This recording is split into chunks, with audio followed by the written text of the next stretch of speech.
Kematian yang indah buat ahli selawat, jemputan pulang sang kekasih, teratak sufi. Bagi sang pecinta, mati bukan lagi satu ketakutan.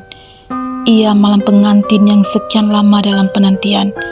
Saat nafas di hujung halkum dan dunia mula menghilang, tersingkaplah hijab rahasia menghapus segala keresahan. Di gerbang abadi terlihat wajah yang paling dirindui.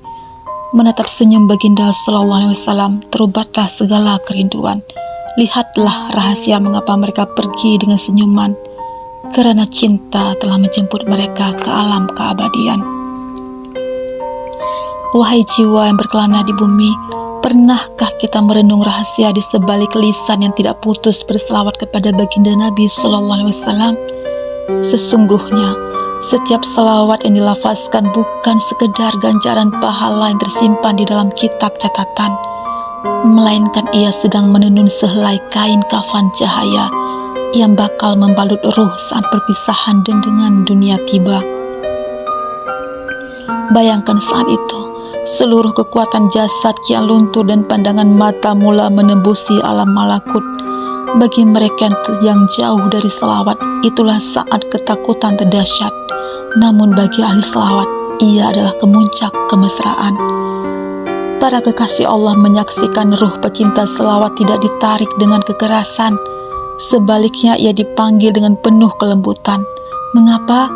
Karena di dalam diri hamba itu telah sebatinya cinta kepada baginda sallallahu alaihi wasallam.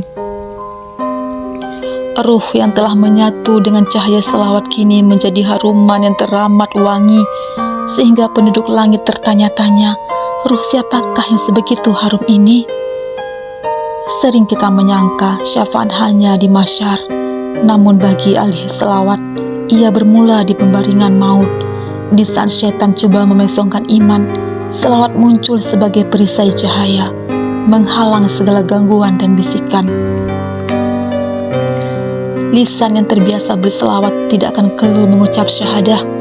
Lidahnya ringan menyebut nama Allah karena telah melatih diri dengan kunci segala pembukaan, yaitu selawat ke atas nabinya. Itulah tanda kematian yang indah, lidah basah dengan syahadah dan hati yang tenang. Dan bayangkan, dalam detik paling getir itu hijab dibuka dan terlihatlah satu senyuman yang paling indah. Senyuman baginda Nabi sallallahu alaihi wasallam yang seolah-olah berkata, "Tenanglah wahai pecintaku, aku ada di sini bersamamu." Sungguh inilah saat yang dinanti-nantikan oleh para pecinta Nabi, yaitu bertemu dan bersama baginda di alam abadi, sehingga dikatakan kerana terlalu asyik dengan melihat wajah baginda Nabi sallallahu alaihi wasallam ketika itu, tidak terasa saat ruh keluar dari jasad. Apabila tubuh diletakkan di liang lahat dan kain kafan menyentuh tanah, jangan bimbang akan kesunyian. Selawat yang sering dibaca ketika di dunia menjelma menjadi peneman indah.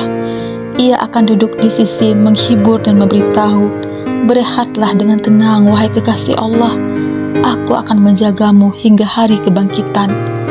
Kubur yang gelap berubah menjadi taman cahaya yang luas, seluas mata memandang karena cahaya selawat tidak bersempadan.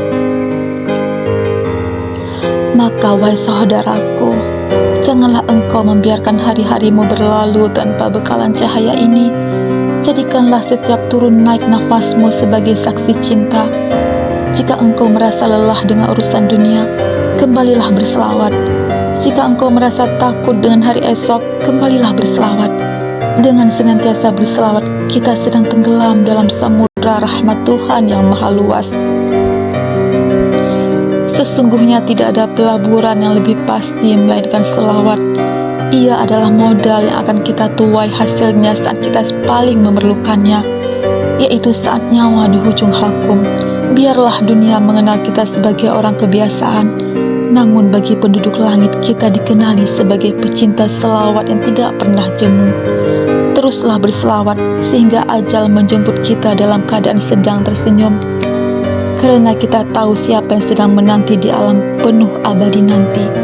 Yakinlah bahwa Rasulullah sallallahu alaihi wasallam pasti menyambut kita nanti dengan wajah yang tersenyum indah. Ya Sayyidi ya Rasulullah sallallahu alaihi Muhammad.